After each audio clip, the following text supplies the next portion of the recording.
Olá, meus irmãos e irmãs, sejam bem-vindos ao canal Vinícius Siqueira.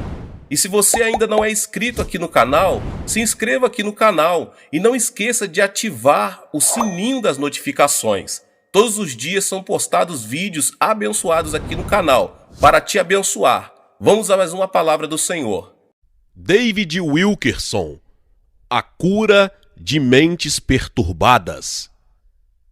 Mente perturbada é aquela que sofre de insatisfação contínua. Vive tensa, perturbada, inquieta e não se tranquiliza e nem repousa. Se aflige com o futuro e com o passado, assim como as circunstâncias do presente. E estou convencido de que há mais mentes perturbadas na atualidade do que em qualquer geração anterior. Quem vive nas grandes metrópoles vê provas diárias disto. Se você ficar na frente dos teatros na Broadway, em Nova York, e observar os que saem dos shows, dificilmente verá um sorriso no rosto de alguém. São pessoas que pagaram $80 para encontrar alívio temporário de suas cargas, mas saem com uma carga maior do que quando entraram. Aparentemente, muitos dos que amam a Jesus têm tanta perturbação mental quanto os milhões de descrentes. Vejo prova disto em alguma das cartas que o nosso ministério recebe. Multidões de crentes passam a noite em claro, perturbados e com angústia. Vão à igreja na esperança de experimentar algum tipo de alívio de suas cargas. Mas assim que acaba o culto, o problema volta. Por que há tanta gente atualmente com problemas mentais?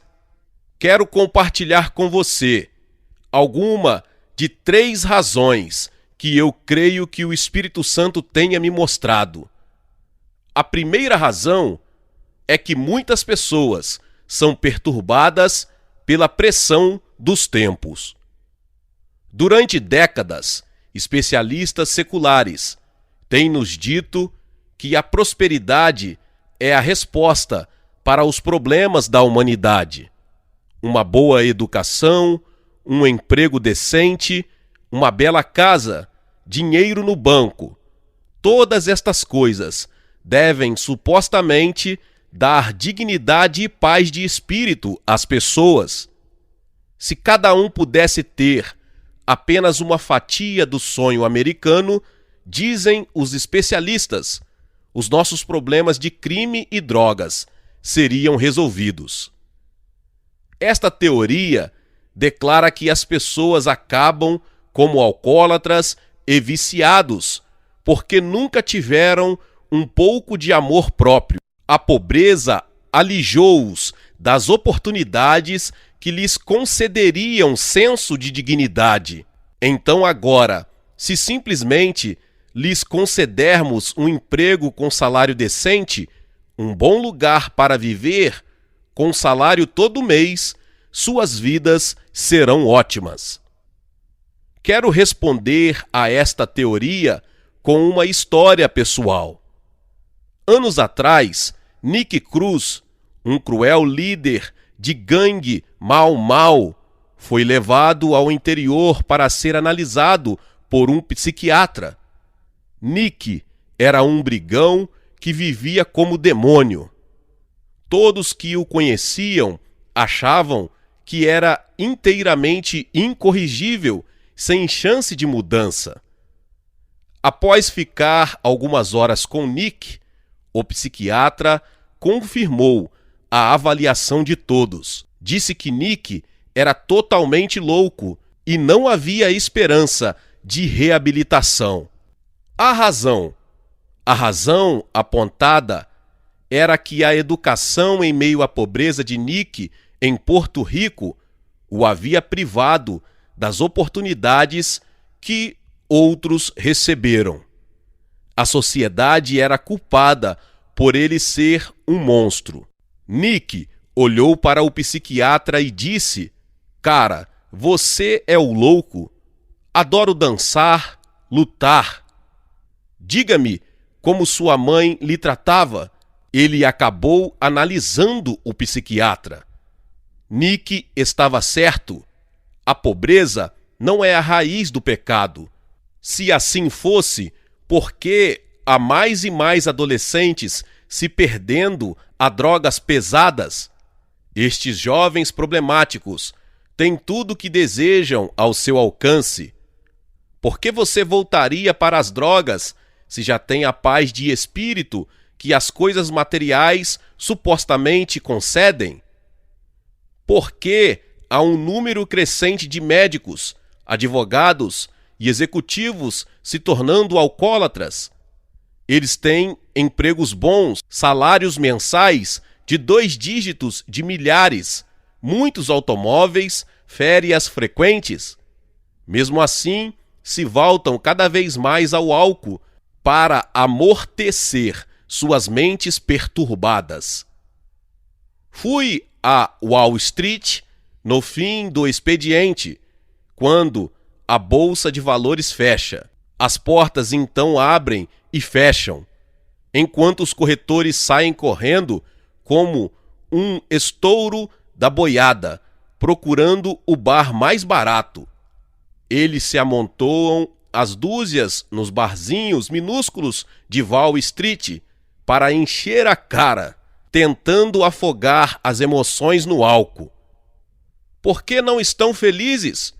Por que têm tantos problemas na cabeça? Eles têm tudo o que lhes disseram que precisariam para sentirem-se realizados. Têm uma renda confortável, possuem casas de férias, fumam charutos de $50, bebem vinho de $300, têm carros caros, contudo se embriagam para conseguir aguentar pelo menos até o fim do dia. Por que estas pessoas não desfrutam de uma paz de espírito tranquila, saciada? É porque temem perder tudo. Temem que a economia entre em crise e de que, de repente, tudo aquilo que trabalharam para acumular desapareça como fumaça. Jesus preveniu que nos últimos dias o coração das pessoas seria atormentado pelas crises que ocorreriam no mundo. Haverá angústia entre as nações em perplexidade por causa do bramido do mar e das ondas. Haverá homens que desmaiarão de terror e pela expectativa das coisas que sobrevirão ao mundo, pois os poderes dos céus serão abalados. Lucas 21, 25 e 26. Jesus disse que os acontecimentos que sobrevirão ao mundo serão tão assustadores que as pessoas literalmente cairão mortas por falência cardíaca. Agora mesmo estamos testemunhando exatamente o que ele previu: o caos mundial, confusão, agitação. As notícias que surgiram no mês passado, dezembro de 1998, por si só já são suficientes para afligir e causar perplexidade até nas mentes mais sólidas. Essas são informações de dezembro de 1998. O Japão, a segunda economia mundial, teve uma recessão ainda mais profunda. O segundo maior banco entrou em falência, com débito de milhões de dólares. Agora, o governo federal intervém para assumir o banco, mas outros bancos japoneses devem logo entrar em colapso também. Alan Greenspan, presidente do Banco Central americano, afirma que a Bolsa de Valores americana está se comportando exatamente como antes da crise de 1929. Segundo Greenspan, esta especulação feroz que estamos vendo é do mesmo tipo que produziu a Grande Recessão. 5 grandes grupos industriais americanos anunciaram o corte de 50 mil empregos em apenas 2 semanas. O presidente dos Estados Unidos recebeu o pedido de impeachment por parte do Congresso. Porém, a atitude da maioria dos americanos foi: e daí? Um congressista republicano disse nestas palavras: vamos esquecer o impeachment? Vamos esquecer esta coisa de moral? Se tirarmos o presidente, vamos perder a prosperidade e acabar em recessão. As suas palavras refletiram a atitude da maioria dos americanos. A moral não é mais importante, pois a única coisa que é importante é o dinheiro. O lema que deu emprego ao atual presidente foi: o que conta é a economia, seu bobo. Um respeitável professor de Nova York foi despedido por colocar a Bíblia em cima da mesa, deixando-a à disposição dos alunos. Ele era um dos melhores professores da cidade. A média de sua classe era acima das demais. Se ele tivesse posto uma caixa de preservativos sobre a mesa, não teria lhe acontecido. Mas ele foi despedido por ter levado a Bíblia à escola. Todas estas coisas são dolorosas e causam perplexidade a qualquer pessoa que ame a Jesus. Em verdade, o nosso ministério recebe montes de cartas de crentes de todo o país que se preocupam com a ruína moral da nação. Uma destas cartas veio de um pastor na faixa dos 90 anos. Ele recorda a imoralidade da década de 20, que trouxe julgamento sobre nosso país através da Grande Depressão Econômica. Ele testemunhou 2 guerras mundiais. Viu os transportes mudando de carroças a cavalos a naves espaciais. Viu a comunicação indo dos rádios que chiavam a internet. Em resumo, viu de tudo. Agora ele escreve que a pecaminosidade que ocorre em nosso país hoje lhe causa mais pesar do que qualquer coisa que já tenha testemunhado. Ele mal consegue absorver, diz, porque está tudo tão rápido e a profundidade da depravação está além da compreensão. No entanto, Jesus traz uma palavra de garantia a despeito de tudo que vemos ocorrendo. Ele ordena: vede, não vos assusteis, porque é necessário assim acontecer, mas ainda não é o fim. Mateus 24:6. Ele está dizendo: não deixe que nenhuma destas coisas ruins, sobre as quais estou lhes prevenindo, perturbe sua mente.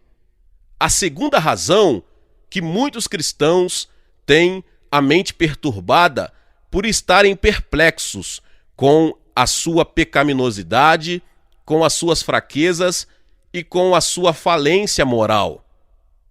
Há muitas vozes no mundo hoje analisando por que as pessoas estão perplexas e abaladas, mas o resultado é nada mais que uma babel de razões confusas. O fato é que nenhuma pessoa que realmente ame Jesus Cristo será abalada pela perda potencial de coisas materiais. Antes, ela será atormentado por problemas na área espiritual. Paulo conhecia a verdadeira causa das nossas perplexidades e das nossas perturbações. Ele aborda o assunto em Romanos 7. Porque nem mesmo compreendo o meu próprio modo de agir, porque não faço o que prefiro, e sim o que detesto, porque não faço o bem que prefiro, mas o mal que não quero, esse faço. Romanos 7, 15 e 19. O apóstolo está dizendo: Exatamente aquilo que não quero fazer, eu acabo fazendo. Mas aquilo que eu quero muito fazer, em obediência a Deus, não me vejo fazendo. Aqui, Paulo está falando a milhares de crentes sinceros. Eles estão perturbados, pois simplesmente não conseguem vencer o pecado. Querem fazer o certo, viverem santos e puros diante do Senhor. E odeiam o pecado que tão facilmente os tenta. Mesmo assim, continuam voltando para ele. Acabam ficando angustiados, agitados, esgotados e gritam: ó, desventurado homem que eu sou, eu não quero mais fazer isso, mas pareço muito frágil para resistir. Por que sou tão fraco? E até quando vou aguentar esta luta? Será que vou ficar a vida inteira chorando um mar de lágrimas, confessando e me arrependendo, e depois voltando para o pecado? Pessoas assim que amam a Jesus não estão tão preocupadas com a crise econômica ou com a crise mundial, mas estão muito aflitos devido à sua queda espiritual da semana passada. Eles acham que haviam dominado aquele pecado que os assediava, mas de repente ele volta sobre eles com força redobrada. Agora se entristecem por haverem ferido mais uma vez o Senhor e se preocupam: por que estou sempre caindo quando a única coisa que desejo é agradar a Jesus? Há como se medir com exatidão a espiritualidade. Creio que podemos conhecer o nosso verdadeiro estado espiritual, pelo quanto ficamos atormentados diante de nosso mínimo pecado contra Deus. Alguns cristãos se entristecem só diante do que consideram pecados grandes: adultério, uso de drogas, bebida, palavrões. Mas a pessoa verdadeiramente espiritual sabe que nenhum pecado é pequeno à vista de Deus. E então ela se angustia toda vez que faz uma fofoca, conta uma piada suja ou conserva um mau pensamento. Ela sabe que estas coisas brotam de seu coração, do âmago do seu ser. Você pode desobedecer a Deus nestas pequenas coisas, se justificar e esquecer tudo. Mas se o fizer, não terá amadurecimento em Cristo. A sua justiça é medida pelo desconforto que você tem em aceitar qualquer coisa que entristeça seu bendito Salvador. Há pouco tempo, disse algo não muito cristão à minha esposa. As minhas palavras para ela foram totalmente imprevisíveis e imediatamente recebi convicção da parte de Deus. Eu sabia que a havia ofendido, então é claro que pedi que me perdoasse. Eu a abracei e lhe disse que a amava, mas a minha cabeça continuava perturbada. Eu pensei: como fui capaz de fazer uma coisa assim, tão fora do padrão de Cristo?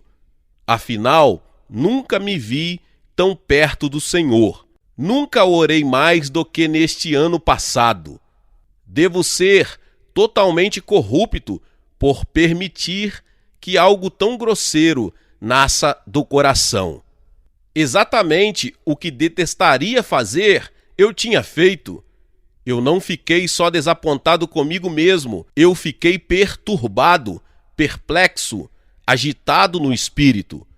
Fui para o escritório e me prostrei diante do Senhor, invocando o sangue de Jesus para me purificar. Neste domingo, o inimigo cochichou para mim: esse seu pequeno lapso não foi nada demais, é uma coisinha de nada. Mas o Espírito Santo imediatamente se levantou em meu coração para refutar a voz do diabo. Ele me assegurou: David, o próprio fato de estar se lamentando por esse pecado é prova de que estou operando em você. Quanto mais você se ressente diante até das menores transgressões contra o meu amor, mais perto você chega da vitória. Contudo, como continuamos a lutar contra o pecado, as palavras de Paulo para nós em Romanos podem parecer sem sentido. Ele diz: outrora, escravos do pecado, contudo, viestes a obedecer de coração a forma de doutrina a que fostes entregues, e uma vez libertos do pecado, fostes feitos servos da justiça, transformados em servos de Deus. Tendes o vosso fruto para a santificação e, por fim, a vida eterna, porque o salário do pecado é a morte. Romanos 6, 17, 18, 22 e 23. Libertados do pecado, servos da justiça, produzindo fruto santo? Parece brincadeira. Quando lemos isto, temos de admitir com honestidade: não estou morto para o pecado. Não fui verdadeiramente liberto. Ainda permaneço sob o poder enganador de um pecado secreto, e isso me perturba. Se o salário do pecado é a morte, então não me resta esperança. Cá estão duas cartas resumidas, vindas de cristãos sinceros que têm lutado terrivelmente contra um cativeiro abominável. A primeira vem de um jovem. Sou constantemente tentado pelo pecado sexual e sempre eu cedo. Amo Jesus de todo o coração, mas sinto a presença de Deus sumindo da minha vida. Apesar de amá-lo, continuo voltando à luxúria. Contudo, eu a detesto. Choro como criança na hora que estou participando dela, pedindo que Deus me ajude a não fazer isso, mas continuo fazendo. Confio em Deus para me livrar, como Paulo diz em Romanos 7, e amo a Deus de todo o coração. Mesmo assim, sei que estou errado e me sinto fraco para mudar. Às vezes, me sinto tudo bem, mas outras vezes sinto que estou sendo peneirado como trigo. Sinto-me como um Judas traindo meu Senhor. Às vezes acho que o suicídio é a única saída. A segunda carta vem de uma mulher casada, envolvida em adultério com um homem casado. Oro por libertação, por arrependimento, por poder. Eu prometo ser forte contra a tentação na próxima vez. Mas quando o vejo, meu amante, caio na mesma coisa de sempre. Durante anos vivi uma vida limpa, com moral. Nunca pensei que seria capaz de uma coisa destas, mas agora me enfiei no inferno e não sei como parar. Quando leio suas cartas circulares, recebo convicção da parte de Deus, oro e tento expulsar qualquer demônio que possa ter entrado por causa do pecado, mas sinto-me amaldiçoada. A mente fica competindo com todos os versículos das Escrituras que falam contra o que estou fazendo. Sinto-me réproba. Estou cheia de culpa, de medo, de pânico, de nojo. Sinto-me tão só, separada e isolada de Deus. Recebemos muitas cartas como estas. São gritos pedindo ajuda, vindos de mentes perturbadas por um pecado que os assedia.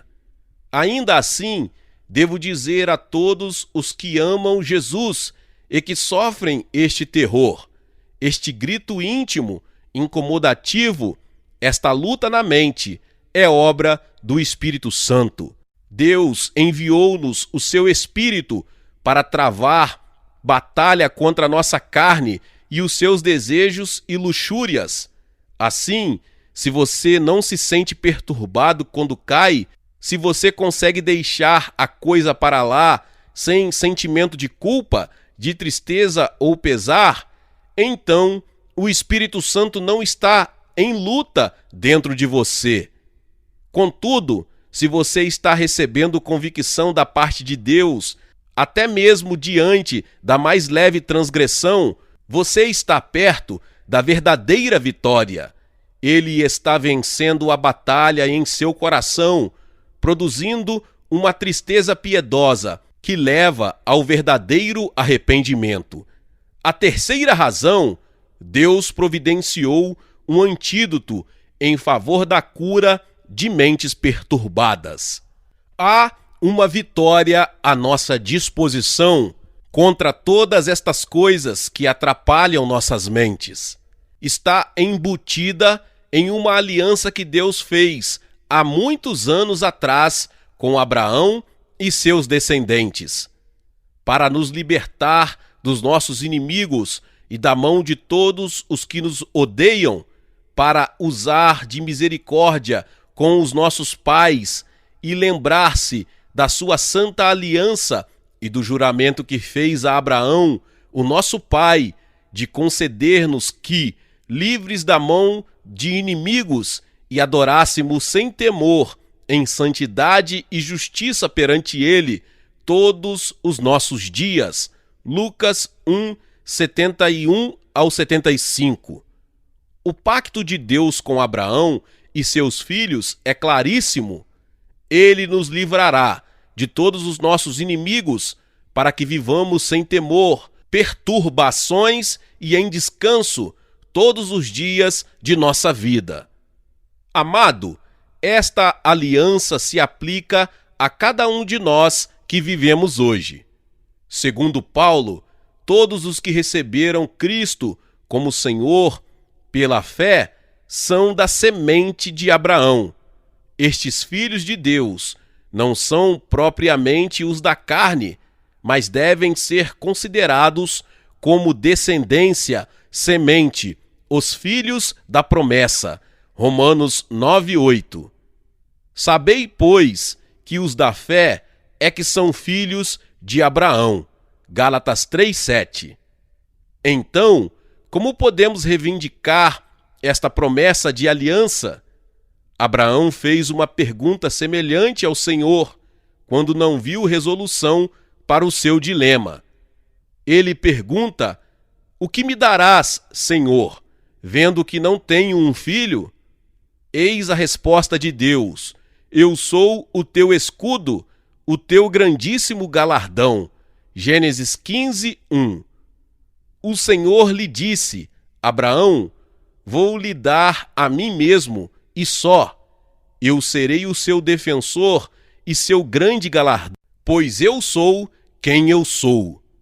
Você jamais precisará ter medo de qualquer inimigo enquanto viver, porque lhe serei Deus. O plano de Deus para nós sempre foi simples. Ele diz: você não tem de ter medo de nenhum poder que se levantar contra si. Eu vou agir como defensor, todas as vezes. Se simplesmente confiar em minhas promessas, lançando-se aos meus cuidados pela fé, serei Deus Todo-Poderoso para você. Conquistarei todos os seus inimigos e os derrubarei à sua frente. Você será vitorioso, mais do que vencedor, e viverá os seus dias em paz, sem medo. Eu lhe pergunto: você está vivendo seus dias sem medo, em paz de espírito, com a mente descansada? A maioria de nós não vive sequer um minuto desse jeito. Entramos e saímos dos nossos momentos de paz, mas não ingressamos inteiramente no descanso de Deus. Se você está aturdido, perplexo, aflito quanto a um pecado que lhe assedia, então terá de entender: Deus não está zangado com você. Ele não está querendo lhe disciplinar ou julgar. Pelo contrário, ele anseia por lhe infundir o poder que tudo pode. Deus declara basicamente a mesma coisa em todas as suas alianças. Procuro um povo que creia que o livrarei dos inimigos. Da aliança que fiz convosco, não vos esquecereis, nem temereis outros deuses, mas ao Senhor, vosso Deus, temereis, e ele vos livrará das mãos de todos os vossos inimigos, segundo Reis 17, 38 e 39. No Velho Testamento, os inimigos eram as nações ímpias, os filisteus, os moabitas, os hititas, os jebuseus, os cananeus. Todos estes poderes do mal procuravam destruir o povo de Deus e levá-lo de volta ao cativeiro. Hoje, os nossos inimigos existem dentro da esfera espiritual. Poderes do demônio, lascívias carnais, maus desejos.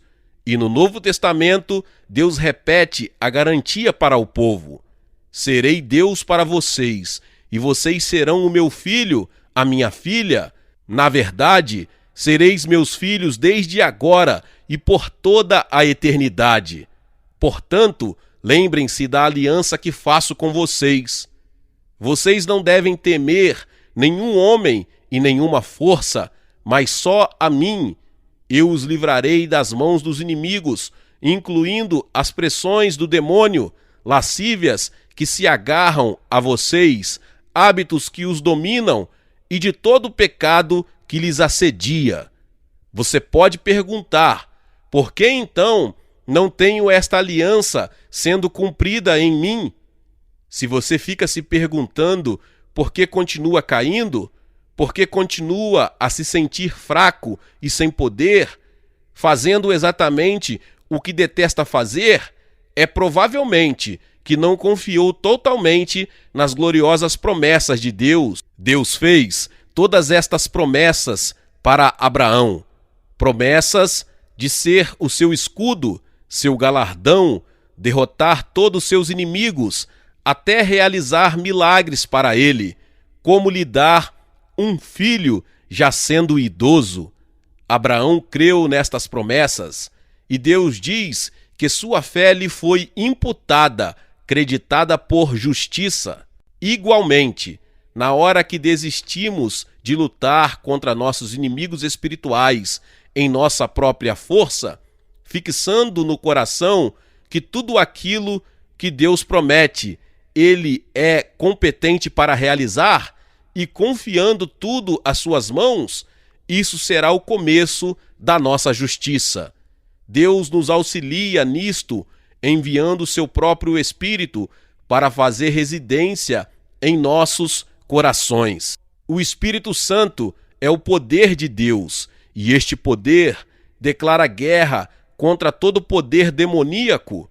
O Espírito milita, luta contra a carne. Gálatas 5:17. O Espírito declara: é aqui que eu moro agora, diabo. Fiz o meu quartel-general aqui e estou erguendo o estandarte do Deus Todo-Poderoso. Você não manda mais aqui e a sua briga não é mais com o meu filho, agora é comigo. Eu vou lhe perseguir, frustrar o seu esquema e combatê-lo em todas as frentes. Este meu filho é agora templo do meu Espírito Santo. Andar no Espírito não é complicado, é simplesmente crer no que Deus disse. Andai no Espírito e jamais satisfareis a concupiscência da carne. Versículo 16. Simplificando, confie no Espírito Santo, creia na garantia de assumir a sua causa, ande no poder da promessa que ele fez de combater por você. A palavra de Deus nos dá uma sólida promessa que é tiro e queda para toda a angústia da mente. Então aspergirei água pura sobre vós e ficareis purificados de todas as vossas imundícias e de todos os vossos ídolos vos purificarei. Dar-vos-ei coração novo e porei dentro de vós espírito novo. Tirarei de vós o coração de pedra e vos darei coração de carne. Porei dentro de vós o meu espírito e farei que andes nos meus estatutos, guardeis os meus juízos e os observeis. Ezequiel 36, 25 ao 27. Você vê o que Deus está dizendo?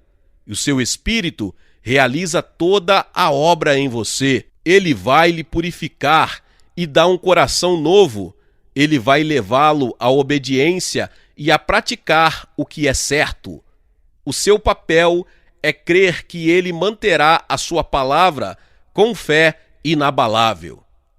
Então, você vai confiar os seus problemas, o seu futuro, a sua vida e os seus pecados às mãos do Deus Todo-Poderoso? Palavra por David Wilkerson. Meus irmãos e irmãs, que palavra maravilhosa, poderosa. Eu preciso que você compartilhe esta palavra com 10 pessoas em nome de Jesus, porque vai abençoar muitas pessoas que estão passando por mente perturbadas nos dias de hoje. Se você ainda não é inscrito aqui no canal, se inscreva aqui no canal e ative o sininho das notificações. Todos os dias são postados vídeos abençoados aqui no canal para te abençoar. Deixe também o seu like, porque é muito importante para este vídeo. O YouTube entrega este vídeo para mais pessoas. E não esqueça de compartilhar, tá bom? Com os seus contatos. Deus abençoe e nos vemos nos próximos vídeos. Amém.